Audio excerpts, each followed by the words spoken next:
បាទជំរាបសួរថ្ងៃនេះខ្ញុំនឹងនិយាយអំពី Google Sheet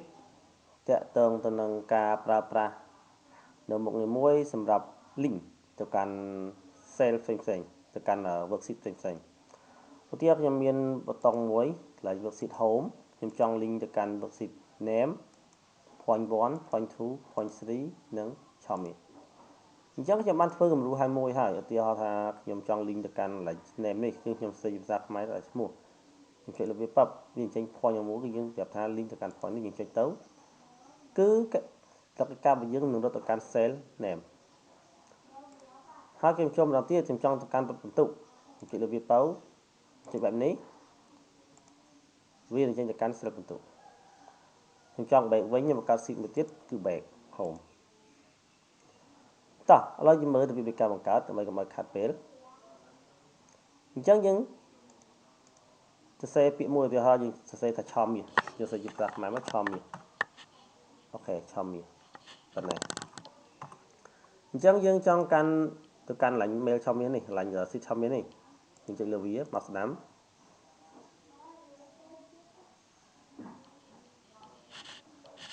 បាទយើងមកស្ដាំបែបនេះយើង scroll ទៅលើមក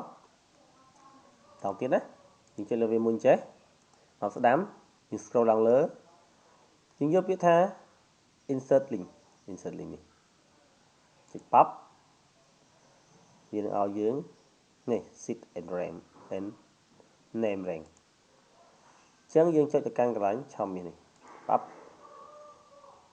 យើងចូលបន្តទៅវិញអញ្ចឹងកន្លែងនេះយើងអាចទៅ format វាដាក់អក្សរឲ្យត្រឹមត្រូវណាយើងអាចចូលទៅកាន់កន្លែងនេះយើងដាក់ font អក្សរយើងឲ្យស្អាតមកអូខេ font អក្សរនេះយើងដូរដាក់ font អក្សរមួយចុះឧទាហរណ៍នៅឲ្យវា center ដើម្បីទៅវាស្អាតឆមាសអញ្ចឹងអាចដូរពណ៌បានទេថាដូរពណ៌បានយើងអាចដូរដាក់ពណ៌ក្រហមពណ៌អីហ្នឹងមកឧទាហរណ៍អូខេបើសិនជាពណ៌ក្រហមវាដិតពេកយើងដូរដាក់ពណ៌ចេះចាអញ្ចឹងយើងសាកចុចទៅមើលប៉ាប់ទៅកន្លែងនេះទៀតវានឹងរត់ទៅកាន់ឆមាសប៊ូតុងឆមាសអញ្ចឹងអាចធ្វើវាបាន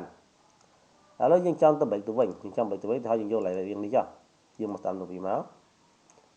យើង scroll ឡើងលើបែបនេះយើងយក insert link ហើយយើងយកកន្លែងនេះយើងយក home បាទប៉ុណ្ណឹងអានេះយើងអាចចុចលើនេះមួយដើម្បី format វាទៅដូចគ្នាអូខេអញ្ចឹងចុចលើនេះ home ទៅ home វានឹងត្រឡប់កាន់ home វិញឥឡូវខ្ញុំចង់ link ទៅកាន់កន្លែងប្រជុំភាគនេះកន្លែងប្រជុំភាគគឺកន្លែងនេះណាប្រជុំភាគអូខេអានេះវាលុត font ដោយសារតែ font វាគៀបពេកខ្ញុំទីបន្តិចមកតារាងគ្រឿងយន្តនេះ